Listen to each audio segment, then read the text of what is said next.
Hello friends, स्वागत है आप लोगों का फिर से एक बार हमारे यूट्यूब किचन में। जैसा कि आपको बताते हैं, आप लोग के लिए एक नई वैकेंसी निकल के आ रही है झारखंड की तरफ से। यहाँ पे जो झारखंड स्टाफ सिलेक्शन कमीशन है उसके द्वारा जो प्राइमरी टीचर है उसके लिए यहाँ पे 25,000 लगभग यदि बात करते हैं तो 26,000 के आसपास आपको वैकेंसीज देखने को मिलने वाली है। तो चलिए इस वीडियो को शुरू करेंगे, लेकिन उससे पहले जो इसका ऑफिशियल नोटिफिकेशन है वो आप लोग देख लीजिए। ये है इसका ऑफिशियल नोटिफिकेशन, इसको आप लोग डाउनलोड कर सकते हैं। कहाँ से कीजिएगा? तो उसके लिए आपको टेलीग्राम चैनल का लिंक आपको नीचे डिस्क्रिप्शन में मिलेगा, जहां से जाके आप लोग इसको इजीली डाउनलोड कर सकेंगे और अच्छी तरह से इसको पढ़ लीजिएगा। जो भी डाउट्स हों आपके क्लियर हो जाएंगे। तो चलिए सबसे पहले देख लेते हैं इंपॉर्टेंट पॉइंट्स, उसके बाद चलेंगे इसके ऑफिशियल नोटिफिकेशन की तरफ। देखेंगे क्या है एलिजिबिलिटी, क्या है आपका सिलेबस, सभी चीजें आपको इस वीडियो में मालूम चलने वाली है। तो इसलिए इस वीडियो को शुरू से लेकर लास्ट तक आपको जरूर से जरूर देखना है। तो चलिए इस वीडियो को शुरू करते हैं। मैं रोहन आप लोगों का स्वागत करता हूँ और ये आशा करता हूँ कि आप लोग इस चैनल को देखिएगा, शेयर कीजिएगा एंड सब्सक्राइब जरूर से जरूर कीजिएगा। यदि वैकेंसी की बात करते हैं तो ये आपके निकल के आ रही है झारखंड की तरफ से। जैसा मैंने बताया, यहाँ पे प्राइमरी टीचर की यहाँ वैकेंसीज निकली हुई। जो लोग भी इसके एलिजिबिलिटी क्राइटेरिया को आप लोग फुलफिल कीजिएगा तो इस फॉर्म को आप लोग जरूर से जरूर अप्लाई कीजिएगा। यदि इंपॉर्टेंट डेट्स की बात करते हैं तो इंपॉर्टेंट डेट्स आपका स्टार्ट हो जाते हैं। एप्लीकेशन जो है 16 अगस्त से स्टार्ट है, इसे आप लोग 15/9 तक यहाँ पे अप्लाई कर सकते हैं। लास्ट डेट पेमेंट का वो आपका 17/9 रखा गया है। फोटो अपलोड आप लोग 19 तारीख तक कर सकते हैं। करेक्शन के लिए फिर से विंडो ओपन होगी आपकी 21 से 23 के बीच में, तो आप लोग यहाँ पे करेक्शन कर लीजिएगा। एग्जामिनेशन डेट और एडमिट कार्ड आपको एग्जामिनेशन से पहले प्रोवाइड कर दी जाएगी। बात करते हैं एप्लीकेशन फी के लिए, तो जनरल है, ओबीसी है, ईडब्ल्यूएस है, 100 रुपए लगेंगे। वहीं एससी एसटी के लिए 50 रुपए लगने वाले हैं। जो भी पेमेंट है आप लोग डेबिट कार्ड हो गया, क्रेडिट कार्ड हो गया, नेट बैंकिंग हो गया, इसके थ्रू अब तो यूपीआई से भी फी पेमेंट हो जाता है, तो आप लोग उसके थ्रू भी जो इसका पेमेंट है आप इजिली कर पाएंगे। बात करते हैं एज के लिए, तो मिनिमम 21 वर्ष एज रखा गया है और मैक्सिमम 40 वर्ष। इसके एज के बीच में यदि आप लोग हैं तो अप्लाई कर सकते हैं। और साथ ही साथ में जो एज में रिलैक्सेशन देखने को मिलता है ओबीसी को, एससी को, एसटी को, तो वो भी देखने को मिलने वाला है जो झारखंड के हैं उन्हें। लगभग मैंने बताया 26,000 यहाँ पे वैकेंसी है, आप लोग देख सकते हैं। 25,998 है, तो अप्रोक्सीमेट 26,000 के आसपास कर सकते हैं। तो चलिए चलते हैं इसके ऑफिशियल नोटिफिकेशन पे और देखते हैं क्या है डिटेल्स। यहाँ पे आप लोग देख सकते हैं, इसको आप लोग डाउनलोड कर लीजिएगा। इसका जो लिंक है मैं आपको नीचे डिस्क्रिप्शन में दे दूंगा हमारे टेलीग्राम चैनल का, जहाँ से इसको आप लोग डाउनलोड कर सकते हैं। जैसा मैंने बताया 100 रुपए आपको पैसा यहाँ पे लगने वाला है। देखिए अलग अलग वैकेंसीज अलग अलग है। जैसे इंटरमीडिएट यदि आपने किया और एक कक्षा 1 से 5 के बीच में आप लोग पढ़ाना चाहते हैं, सरायकेला में आपको यहाँ पे लगभग 227 वैकेंसीज देखने को मिल जाएगी। वहीं बात करते हैं तो लातेहार में 170 पोस्ट है। अलग अलग पोस्ट के लिए यहाँ पे अलग अलग हर एक का वैकेंसी वाइज यहाँ पे बताया गया। तो आप लोग जिस भी कैटेगरी में आते हैं उसको आप लोग को देखना होगा। इसलिए मैं कह रहा हूँ कि इस वीडियो को आप लोग को, इस नोटिफिकेशन को आप लोग को डाउनलोड करना होगा और देखना होगा कि आप लोग किस एलिजिबिलिटी क्राइटेरिया में आते हैं। जैसा कि मैंने आपको यहाँ पे बताया, गैर पारस शिक्षकों के लिए यहाँ पे इतना पोस्ट बताया गया है। आगे हम लोग बात करते हैं, इसको आप लोग स्क्रॉल कीजिएगा। तो एक सेकेंड स्क्रॉल करते रहिएगा तो आपको हर एक कैटेगरी, हर एक जिला वाइज आपको पता चल जाएगा। जैसे धनबाद की बात करते हैं तो यहाँ 260 पोस्ट आपको यहाँ पे देखने को मिल जाएगी। कैटेगरी वाइज भी दिया, आप लोग हर एक कैटेगरी वाइज यहाँ पे चेकआउट कर सकते हैं। चलिए दूसरा है, यदि यदि आप ग्रेजुएशन है 6 से 8 के बीच में आप पढ़ाना चाहते हैं तो भाषा के ज्ञान के साथ, तो आपका ये सारा का सारा आपको कैटेगरी वाइज नीचे फिर से बता दिया गया है। इसलिए मैं कह रहा हूँ कि आपको इसको डाउनलोड करना होगा और आपको एक बार डाउनलोड करके पढ़ना होगा।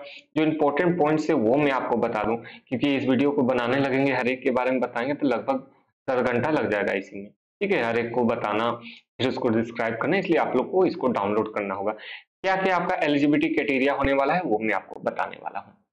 चलिए सबसे पहले यदि आप लोग इंटरमीडिएट हैं, सहायक या शिक्षक की पोस्ट पे आप लोग जाना चाहते हैं तो यहाँ पे आप सबसे पहले यहाँ 10+2 से आपका पास आउट होना चाहिए। न्यूनतम 50 मार्क्स आपके +2 में यहाँ पे होना चाहिए। उसके साथ साथ यदि आपने 2 वर्ष का डिप्लोमा किया हुआ है, ठीक है, समकक्ष प्रारंभिक शिक्षा में, ठीक है, प्राइमरी एजुकेशन में यदि आपने 2 वर्षीय डिप्लोमा किया है तो आप लोग अप्लाई कर सकते हैं।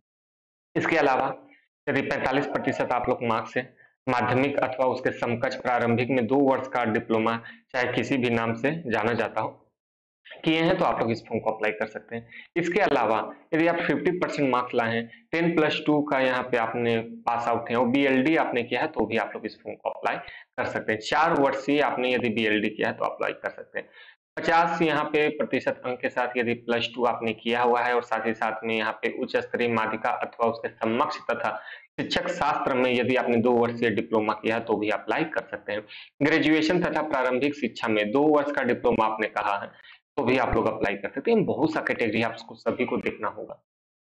ग्रेजुएशन की बात करते हैं तो जो 6 से 8 के बीच में है गणित एवं मैथ्स के लिए, तो आप लोग ने यदि यहाँ पे एक बताया गया कि 6 से 8 के स्थानांतक परीक्षक सहायक के लिए 10+2 से आपका पास आउट होना चाहिए। स्थानांतक या उसके कुछ भी समकक्ष आपने किया हुआ है तो आप लोग उसके लिए अप्लाई कर सकते हैं। 2 वर्षीय का डिप्लोमा आपका शिक्षा में रहना चाहिए तो आप लोग अप्लाई कर सकते हैं। 50% अंक के साथ यदि आपने ग्रेजुएशन पास आउट की है और 1 वर्षीय स्थानांतक बीएड अथवा 45% अंक के साथ यदि आपने किया है तो आप लोग इस फॉर्म को अप्लाई कर सकते हैं। ठीक है, 1 वर्षीय बीएड जो इस संबंध के समय समय पर जारी किए गए राष्ट्रीय अध्यापक शिक्षिका परिषद के मापदंड पे यदि आप लोग हैं तो आप लोग अप्लाई कर सकते हैं। 6 से 8 हर एक के लिए सेम कैटेगरी यहाँ से बताया गया है 3-4 के लिए। और यहाँ पे आप 50% मार्क्स आपका होना चाहिए माध्यिका। ठीक है, और यहाँ पे 4 वर्षीय यदि आपने बीएड किया है तो भी आप लोग अप्लाई कर सकते हैं। यदि 50% अंकों के साथ आपने उच्च माध्यिका में 4 वर्षीय बीए या फिर बीएससीआईडी या बीएएडी या बीएसएसएडी आपने किया है तो भी अप्लाई कर सकते हैं। ठीक है, बहुत सारे यहाँ पे आप लोग इन सभी को पढ़ लीजिएगा। चलिए, सभी चीजें लगभग मैंने आपको बता दिया, फिर भी आपके मन में डाउट हो तो आप लोग कमेंट करके पूछ सकते हैं। सबसे पहला बात है, यदि आपने ग्रेजुएशन किया है, बीएड किए हैं तो आप लोग अप्लाई कर सकते हैं। उसी के साथ साथ 10+2 है, 2 वर्ष का यदि आपने डिप्लोमा शिक्षा वाला में किया है तो आप लोग अप्लाई कर सकते हैं। बस इतना आप लोग के लिए जानना बेहद ज्यादा जरूरी है, इसी से आपका यहाँ पे सिलेक्शन हो जाने वाला है। नीचे आपका सिलेबस बताया गया है, ये आप लोग सिलेबस भी देख सकते हैं किस प्रकार से एग्जामिनेशन होने वाला है। सबसे पहले आपका पेपर 3 पेपर आपके होने वाले हैं। इंटरमीडिएट से परीक्षक सहायक प्राचार्य की बात करते हैं तो यहाँ पे आपका जो भाषा है उससे आपके यहाँ पे 100 क्वेश्चंस रहने वाले हैं। 100 नंबर के लिए 2 घंटे का समय दिया जाएगा। उसके बाद यहाँ पे आपका यहाँ पे फिर से राज्य भाषा का विषय आपका होगा जो 100 क्वेश्चन होने वाले हैं। 100 नंबर के लिए 2 घंटे का समय आपको दिया जाएगा। उसके बाद पेपर 3 होने वाला है जिसमें से आपका समान एवं शासनिक यानी जीके से बात करते हैं तो 50, सामान्य विज्ञान से 75 प्रश्न रहेंगे और विज्ञान से 75, टोटल वही रहने वाले हैं। ठीक है, तो यही आपके मार्क्स रहने वाले हैं और 3 घंटे का आपको समय दिया जाएगा।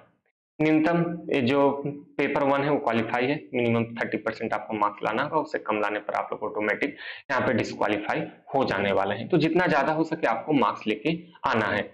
ठीक है, चलिए यहाँ ये आपका सिलेबस पूरी तरह से बता दिया गया है। यहाँ क्या क्या सिलेबस है, आप लोग इन सभी सिलेबस की तैयारी कर सकते हैं। जो भी यहाँ पे दिए हैं आप इन सभी को पढ़ लीजिएगा। जो मैथ्स है वो आपका लगभग बात करते हैं तो 10th के बेसिस पे पूछे जाने वाला है। सामान्य यानी कुछ रीजनिंग से भी क्वेश्चन रहेंगे, कंप्यूटर से भी, झारखंड का भी आपके पास ज्ञान होना चाहिए। ठीक है, उसके बाद ग्रेजुएशन के लिए भी सेम वही एलिजिबिलिटी क्राइटेरिया, बस जो क्वेश्चन का लेवल है वो थोड़ा सा आपको यहाँ पे बढ़ के दिखने वाला है। चलिए फिर भी मैं आपको यहाँ पे बता देता हूँ। जैसे सबसे पहले पेपर 1 है जो 100 क्वेश्चन रहने वाला है, 100 नंबर के लिए 2 घंटे का समय दिया जाएगा।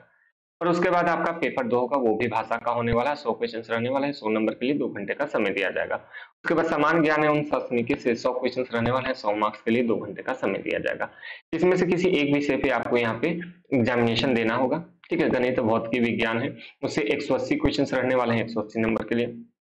33% मार्क्स लाना आपके लिए यहाँ कंपलसरी है। दूसरा है सामाजिक विज्ञान में, इनमें से किसी एक सब्जेक्ट को, यहाँ पे आपको इतिहास भूगोल इन सब 7 खंडों में जिसमें से 3 खंडों को ही उत्तर आपको यहाँ पे देना होगा। 33% मार्क्स लाना कंपलसरी है, 180 क्वेश्चन यहाँ रहने वाले हैं। उसके बाद 33% अंक लाना आपका अनिवार्य है। ठीक है, और यहाँ से भी आपको इन सब में से किसी एक को चुनना है और यहाँ पे आपको कोई एक भाषा का प्रश्न से आपसे पूछे जाएंगे। तो 180 क्वेश्चन रहने वाले हैं 180 नंबर के लिए। ठीक है, चलिए मिनिमम 100 मार्क्स, 380 प्लस क्वेश्चन हैं, 380 प्लस मार्क्स हैं। यहाँ पे आपको याद रखिएगा 100 प्लस यहाँ पे आपको मार्क्स लाना कंपलसरी है, इससे कम लाने पर आप लोग ऑटोमेटिक डिस्क्वालीफाई हो जाने वाले हैं। चलिए लगभग सभी चीजें मैंने आपको बता दिया, फिर भी आपके मन में किसी भी प्रकार का डाउट हो तो कमेंट करके आप लोग पूछ सकते हैं। और यह वीडियो कैसा लगा कमेंट करके आपको बताना है। जो भी डाउट्स हो आप लोग कमेंट कीजिएगा और इसको आप लोग डाउनलोड कर लीजिएगा और एक बार पढ़ लीजिएगा, जो भी डाउट्स हो आपके क्लियर हो जाएंगे। तो चलिए इस वीडियो को समाप्त करते हैं, आज के लिए इतना ही। Thank you for watching.